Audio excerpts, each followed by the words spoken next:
اقتدار کا سنہری سیب یونانی دیومالائی کہانیوں میں زیوس سب سے زیادہ طاقتور دیوتا ہے۔ باقی دیگر کاموں کے لیے الگ الگ دیوتا ہیں۔ دو دیوتاؤں کی شادی میں جب عزیز کو مدعو نہیں کیا جاتا، جو کہ ناچاکی اور اختلاف کی دیوی ہوتی ہے، تو عزیز ایک سنہری سیب لاتی ہے جس پر لکھا ہوتا ہے ٹو دا فیئریسٹ ون، سب سے خوبصورت اور سمجھدار کے لیے، اور اس سیب کو وہ اس تقریب میں پھینک کر چلی جاتی ہے۔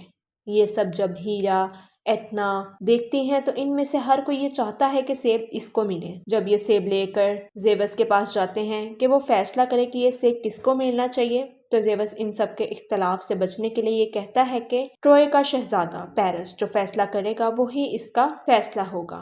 اب تینوں دیوتائیں پیرس سے اپنے حق میں فیصلہ لینے کے لیے اس کو الگ الگ رشوت کی ترغیب دیتی ہیں۔ پیرس کا فیصلہ آپ کو بادشاہوں یا حکمرانوں کی سوچ سمجھنے میں مدد دے گا۔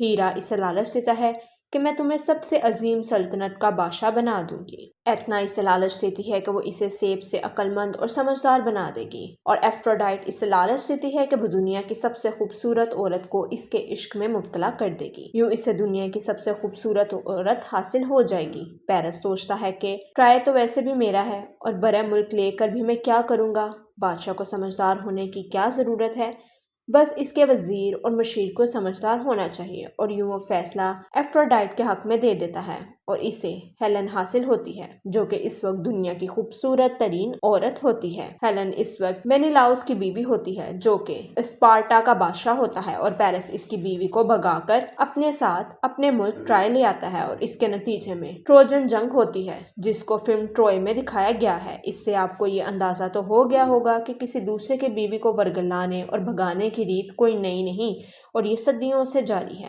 مغلوں نے بھی اس میں حصہ ڈالا اور موجودہ سیاستدان بھی اس میں طریق باب رکھتے ہیں۔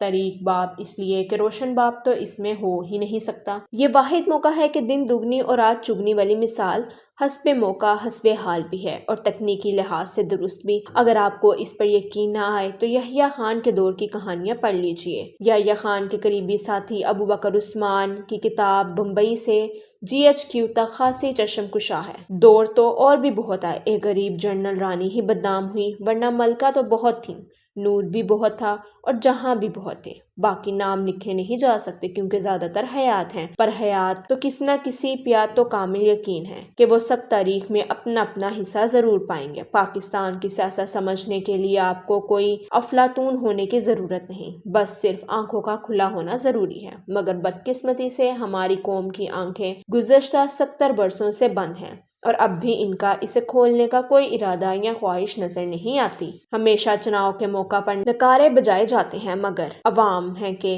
غفلت کی نیند سے بیدار ہونے کو تیار ہی نہیں۔ ویسے تو اگر کوئی پاکستانی سیاست اور اس میں خاندانی اثر و رسوخ کو سمجھنا چاہے تو اس کے لیے یہ کہانی کافی ہے۔ کہانی کچھ یوں ہے کہ کمی کمین کا بیٹا باپ سے پوچھتا ہے کہ چودھری کے بعد کون چودھری بنے گا؟ باپ جواب دیتا ہے کہ اس کا بیٹا یا بیٹی۔ تو اس کا بیٹا پھر سوال کرتا ہے کہ اگر وہ بھی مر جائے تو کون چودھری بنے گا؟